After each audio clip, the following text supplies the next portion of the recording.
የዐቢይ ጾም ታሪኮች። አንደኛ ዘወረደ ይባላል። ዘወረደ የሚለው ስያሜ አምላክ ከሰማያት ወርዶ ከድንግል ማርያም ተወልዶ ከሥጋዋ ተዋህዶ በዚህ ዓለም መገለጡን የሚያመለክት ቃል ሲሆን ይህን ስያሜ ከቅዱስ ያሬድ አግኝቶታል። ከዘወረደ እስከ ደብረ ዘይት ያሉት 5ቱ ሳምንታት ዘወረደ፣ ቅድስት፣ ምኵራብ፣ መጻጉዕና ደብረ ዘይት ይባላሉ።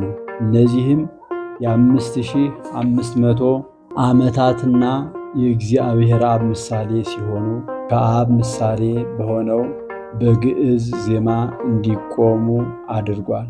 6ኛው ሳምንት ገብርኄር ደግሞ በዕዝል ዜማ እንዲቆም አድርጓል።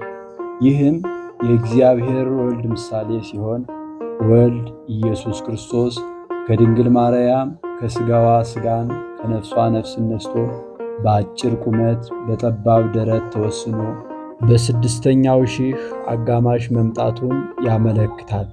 በ7ኛው ሳምንት በሰሙነ ኒቆዲሞስ ደግሞ አራራይ ዜማ እንዲቆም አድርጓል። በዚህ ሳምንት ኢየሱስ ክርስቶስ ለኒቆዲሞስ ሰው ከውሃና ከመንፈስ ቅዱስ ካልተወለደ ወደ እግዚአብሔር መንግሥት ሊገባ አይችልም ሲል የተናገረው ለኒቆዲሞስ ነው። አራራይ ዜማ የመንፈስ ቅዱስ ምሳሌ ነውና ከመንፈስ ቅዱስ መወለድን በተረዳ በኒቆዲሞስ ሳምንት እንዲቆም አድርጓል። ይህም ጌታ ከተሰቀለ በኋላ የመንፈስ ቅዱስ ጸጋ ለምዕመናን ሲሰጥ መኖሩን ያመለክታል።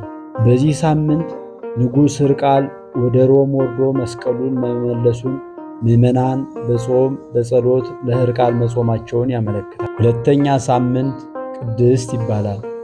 ቅድስት ማለት ሰንበትየ ቅድስትየ እያለ በሚዘመረው የቅዱስ ያሬድ ዜማ የተነሳ የሚሰየም ሲሆን ሌላ ደግሞ ማቴዎስ ምዕራፍ 4 ቁጥር 3 ላይ ወእምዝ ነሥኦ ዲያብሎስ ውስተ ቅድስት ሀገር ወአቀሞ ውስተ ተድባበ ቤተ መቅደስ የሚል አብነት ይገኛል።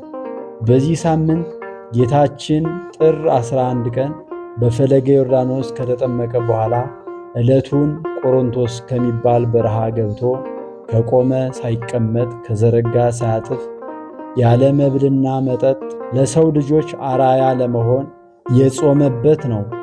ከፈታኙ ሰይጣን በሦስቱ አርእስተ ኃጣውእ ተፈትኖ ድል የነሳበት ይዘከራል። ፈታኙ ዲያብሎስ ቀርቦ በተቀደደ ስልቻ ትኩስ ዳቦ ይዞ በል የእግዚአብሔር ልጅ ከሆን ድንጋዮችን ዳቦ እንዲሆኑ እዘዝና እንብላ አለው። እንዲህ ማለቱ ከያዘው እንብላ ይለኛል ብሎ ነበረ። እሱ ግን ሰው በመብል አይኖርም ከእግዚአብሔር አፍ በሚወጣ ቃል ነው እንጂ አለው።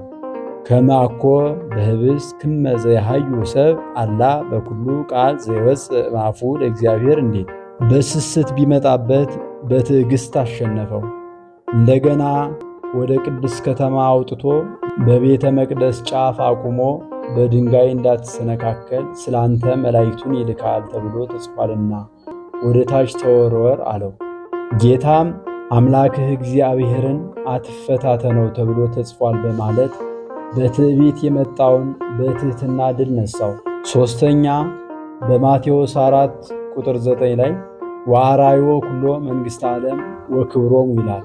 ይህም ማለት ጠጠሩን ወርቅ ቅጠሉን ግምጃ አስመስሎ አሳየውና ለእኔ ብትሰግድልኝ ይህን ሁሉ እሰጥሃለሁ አለው። ከኔ ወግድልኝ አንተ ሰይጣን በማለት ሲናገረው እንደ ጉም በኖ እንደ ጢስ ተኖ ጠፋ። በዚህም በፍቅረ ንዋይ ቢመጣበት በጸሊያ ንዋይ ድል ነሶታል። 3ቱ አርእስተ ኃጣውእ ማለት ስስት፣ ትዕቢትና ፍቅረ ንዋይ ናቸው። ስለዚህ ጌታ 40 መዓልትና 40 ሌሊት መጾሙ የሚታወስበት ሳምንት ነው። በዚህ 55 ቀናት መናንያን በየበረሃው ወድቀው ከእጽዋት ቅጠላ ቅጠል ብቻ በመብላት መጾማቸው ይነገራል። ከመብል ተገልለው በረሃብና በጽም በትሕርምትና በቀኖና መኖራቸውና መድከማቸው ይታወሳል። በተቃራኒውም ደግሞ ኢአማንያን በሥጋ በመብልና በመጠጥ መንደላቀቃቸውና መግዘፋቸው ይታወሳል። 3ኛ ምኵራብ ይባላል። ምኵራብ ማለት ለአምልኮትና ለትምህርት ለህብረተሰቡ አገልግሎት የሚሰጥ የአይሁድ ቤተ ጸሎት ነው። ጌታ በመዋዕለ ስብከቱ በእስራኤል ሀገር ብዙ ምኵራቦች ስለነበሩ እየገባ ወንጌልን አስተምሮባቸዋል። በዚህም ቦአ ምኵራበ አይሁድ ወመሐረ ቃለ ሃይማኖት ከሚለው የያሬድ ዜማ ስያሜውን አግኝቷል። በምኵራብ ጸሎትና ትምህርት ይፈጸምበታል። መሥዋዕት ግን አይከናወንም። መሥዋዕት ግን በታላቁ ቤተ መቅደስ በኢየሩሳሌም ብቻ ይፈጸም ነበረ። በዚህ ሳምንት የሚነገረው ታሪክ ጌታ ቤተ መቅደሱን የገበያ ማዕከል አድርገው ሸቀጥ ዘርግተው በጉን፣ ላሙን፣ ርግቡን እየሸጡ አገኛቸው። በዚህ ተቆጥቶ በጉን፣ ላሙን፣ ርግቡን ከምኵራብ አስወጥቶ ሸቀጣቸውንና መደርደሪያቸውን እንዲሁም ወርቅና ብራቸውን በነፋስ በተነባቸው ይላል። በዚህ ሁኔታ ከቤተ መቅደስ አስወጥቶ ቤቴ የጸሎት ቤት ትባላለች፣ እናንተ ግን የሽፍቶችና የወንበዴዎች ዋሻ አደረጋችኋት በማለት ወቅሷቸዋል። አሰስሉ ወአውፅኡ ዘንተ እምዝየ ወኢትረስዩ ቤተ አቡየ ቤተ ምስያጥ እንዲል ይህንን ተአምር በማሳየት ቤተ ጸሎት ወይንም የጸሎት ቤት የተቀደሰ ከገበያ የተለየ መሆኑን አስተምሮበታል። አራተኛ መጻጉዕ ይባላል። መጻጉዕ ማለት በሽተኛ፣ ሕመምተኛ፣ የሰለለ ማለት ሲሆን አህዮ ኢየሱስ ለመጻጉዕ ከሚለው የያሬድ ዜማ ስያሜውን አግኝቷል። በዚህ ሳምንት በዮሐንስ ወንጌል ምዕራፍ 5 የተዘገበውን ታሪክ መመልከት ይቻላል። ለ38 ዓመት የደዌ ዳኛ የአልጋ ቁራኛ ሆኖ የሚኖር ሰው ነበረ።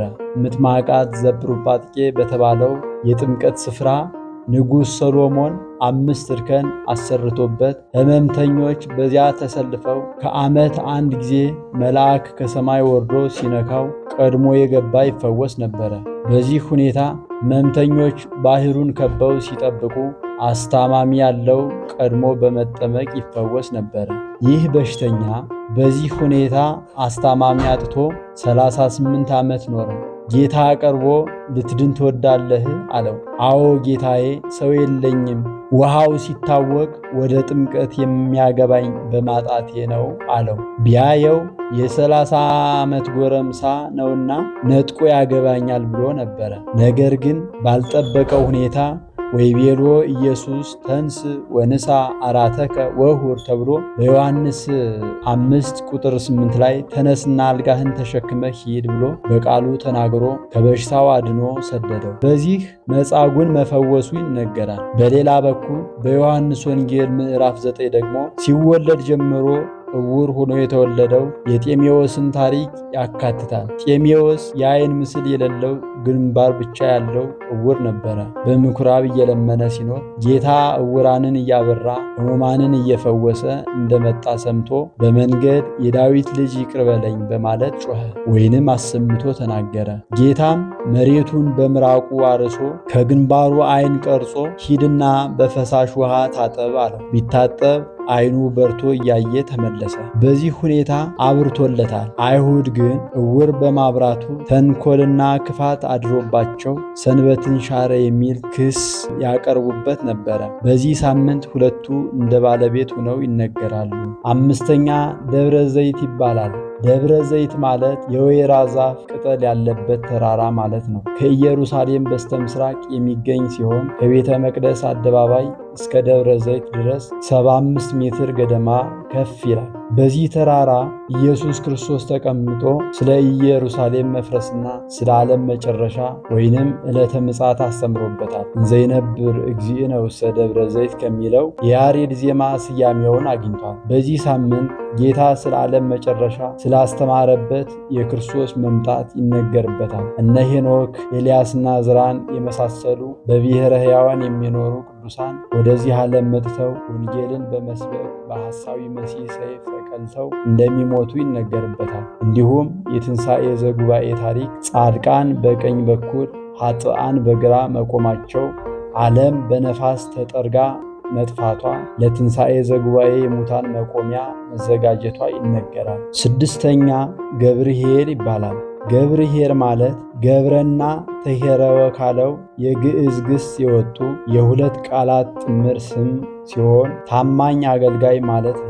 ይህም መኖ ውእቱ ገብርኄር ከሚለው የያሬድ ዜማ ስያሜውን አግኝቷል። በዚህ ሳምንት በማቴዎስ ወንጌል ምዕራፍ 25 ቁጥር 14 ላይ የተጻፈውን ታሪክ የሚያወሳ ነው። ቦ ለዘወሃቦ 5 መክሊተ ወቦ ለዘወሃቦ 2 መክሊተ ወቦ ለዘወሃቦ 1 መክሊተ ይላል። ይህም ማለት አንድ ባለጸጋ ነግደው ያትርፉበት ብሎ ባሮቹን ጠርቶ ለአንዱ 5፣ ለአንዱ 2፣ ለአንዱ 1 መክሊት ሰጠ። 5 የተቀበለው ሌላ 5 መክሊት፣ 2 የተቀበለው ሌላ 2 ነግደው ጨመሩበት። 1 የተቀበለው ግን ምድርን ቆፍሮ የጌታውን ወርቅ ቀበረ። ከብዙ ዘመን በኋላ ጌታቸው መጥቶ በሰበሰባቸው ጊዜ 5 የተቀበለው ቀርቦ እነሆ 5 መክሊት ሰጠኸኝ፣ ሌላ 5 ጨምሬ አተረፍሁበት አለው። ጌታው ኦ ገብርኄር ወምእመን በህዳጥ ምእመነ ኮንከ ይላል። ይህም ማለት በጥቂቱ የታመንሁ ብሎ አመሰገነው። 2 የተቀበለውም ቀርቦ እነሆ 2 መክሊት ሰጠኸኝ፣ ሌላ 2 አተረፍሁኝ አለው። ኦ ገብርኄር ወምእመን ብሎ ያመሰግነዋል። 1 የተቀበለው ግን መጥቶ አንተ ካልዘራህበት የምታጭድ ካልበተንህበት የምትሰበስብ ጨካኝ እንደሆን አውቄ በመፍራቴ በምድር ቀብሬ አስቀምጫታለሁ፣ ገንዘብህን እነሆ ይለዋል። ጌታውም ጥርስ ማፋጨትና ልቅሶ ወዳለበት የጨለማ ቦታ ውሰዱት ይላል። ይህን ምሳሌ መስሎ